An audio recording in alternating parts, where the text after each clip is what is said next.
Ruskin bonds, the eyes have it.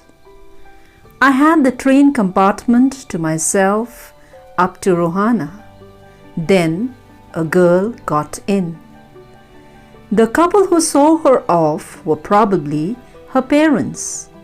They seemed very anxious about her comfort, and the woman gave the girl detailed instructions as to where to keep her things, when not to lean out of the windows, and how to avoid speaking to strangers.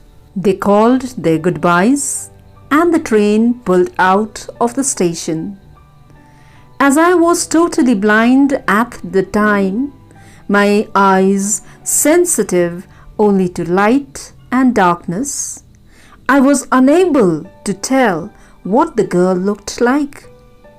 But I knew she wore slippers from the way they slapped against her heels. It would take me some time to discover something about her looks, and perhaps I never would. But I liked the sound of her voice, and even the sound of her slippers. "Are you going all the way to Dera?" I asked. I must have been sitting in a dark corner, because my voice startled her.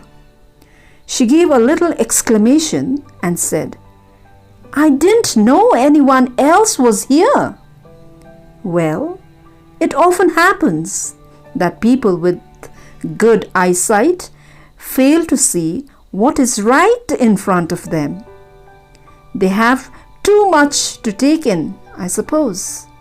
Whereas people who cannot see or see very little have to take in only the essentials, whatever registers most tellingly on their remaining senses. "I didn't see you either," I said, "but I heard you come in."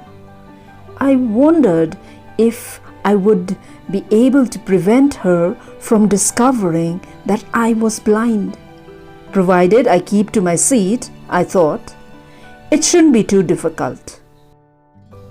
The girl said, "I'm getting off at Saharanpur. My aunt is meeting me there." "Then I had better not get too familiar," I replied. "Aunts are usually formidable creatures."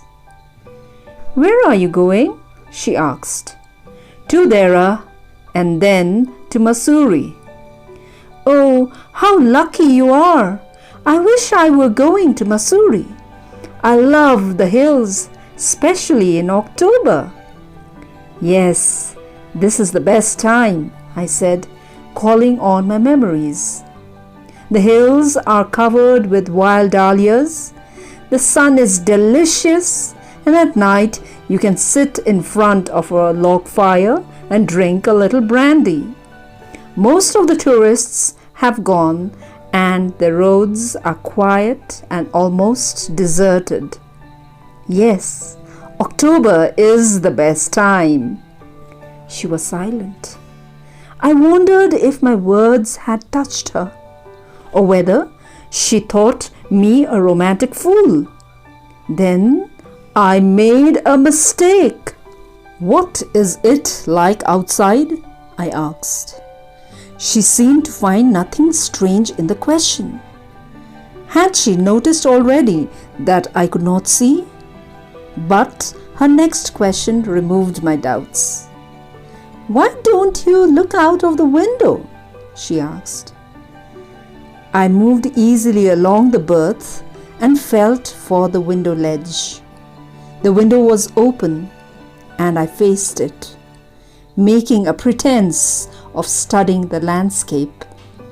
I heard the panting of the engine, the rumble of the wheels, and in my mind's eye, I could see telegraph posts flashing by. "Have you noticed," I ventured, "that the trees seem to be moving while we seem to be standing still?" "That always happens," she said. "Do you see any animals?" "No," I answered quite confidently. I knew that there were hardly any animals left in the forests near Dera. I turned from the window and faced the girl, and for a while we sat in silence. "You have an interesting face," I remarked. I was becoming quite daring, but it was a safe remark. Few girls can resist flattery. She laughed pleasantly, a clear, ringing laugh. "It's nice to be told I have an interesting face. I'm tired of people telling me I have a pretty face." "Oh, so you do have a pretty face," thought I. And aloud I said, "Well, an interesting face can also be pretty." "You are a very gallant young man," she said. "But why are you so serious?" I thought then I would try to laugh for her. But the thought of laughter only made me feel troubled and lonely. "We'll soon be at your station," I said. "Thank goodness it's a short journey. I can't bear to sit in a train for more than 2 or 3 hours." Yet I was prepared to sit there for almost any length of time, just to listen to her talking. Her voice had the sparkle of a mountain stream. As soon as she left the train, she would forget our brief encounter, but it would stay with me for the rest of the journey and for some time after.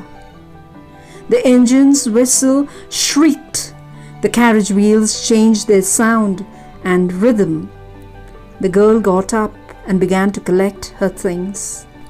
I wondered if she wore her hair in bun or if it was plaited.